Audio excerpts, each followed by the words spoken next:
Minhas caras, meus caros, vocês viram ontem Jair Bolsonaro concedeu uma entrevista depois que prestou depoimento à Polícia Federal no inquérito que apura as atividades de seu filhote, né, Eduardo Bolsonaro, nos Estados Unidos.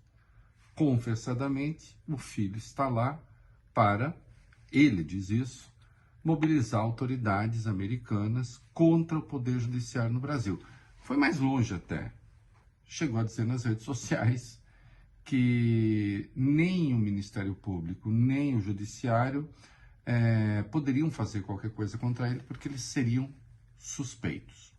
Assim mesmo. Então, eu até disse à época que se havia inventado o quarto poder da República, que são os Bolsonaros, né? E com uma diferença, é um poder soberano sobre os outros três, e também sobre o Ministério Público.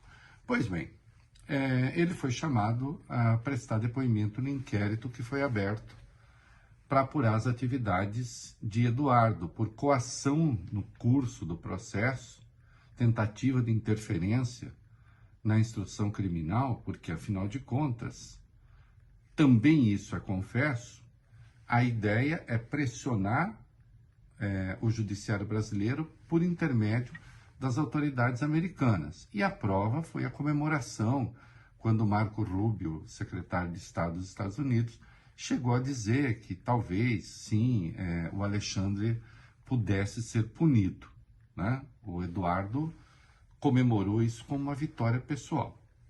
Pois bem, como o Bolsonaro é imprudente, e nesse particular eu até me compadeço um pouco dos seus advogados, ele dá uma entrevista ao UOL e diz que é ele que está financiando o filho lá fora, né? E, portanto, foi convidado a falar a respeito.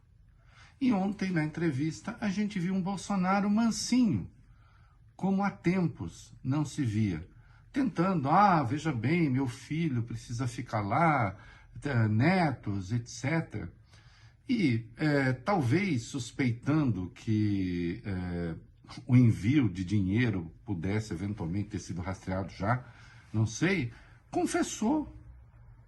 Olhem, vejam vocês, 2 milhões, segundo ele, já foram repassados ao Eduardo nos Estados Unidos. Então, peraí, vamos lá. Eduardo, ele mesmo diz, está nos Estados Unidos para mobilizar autoridades daquele país, políticos daquele país, contra o Poder Judiciário no Brasil, sendo o pai dele réu. Este pai diz, eu estou financiando essa atividade, ou financiando o filho, portanto, financiando a atividade. Então, Bolsonaro está colocando pelo menos 2 milhões num investimento para pressionar o judiciário brasileiro, especificamente o Supremo, onde há ação penal contra ele. Olha, artigo 312 do Código de Processo Penal. Isso é uma confissão de, ameaça à ordem pública, de tentativa de interferência na instrução criminal, né? E da pior maneira possível, porque aí não se trata nem de coagir testemunha ou bulir com provas, o que já seria muito grave. Aí é para constranger o judiciário inteiro. Sabe por que ele estava mansinho ontem? Né? E dizendo que Eduardo não está pressionando ninguém, que tudo dentro da democracia. Ele estava mansinho porque, com absoluta certeza, os seus advogados lhe disseram que isso é razão para prisão preventiva. É isso.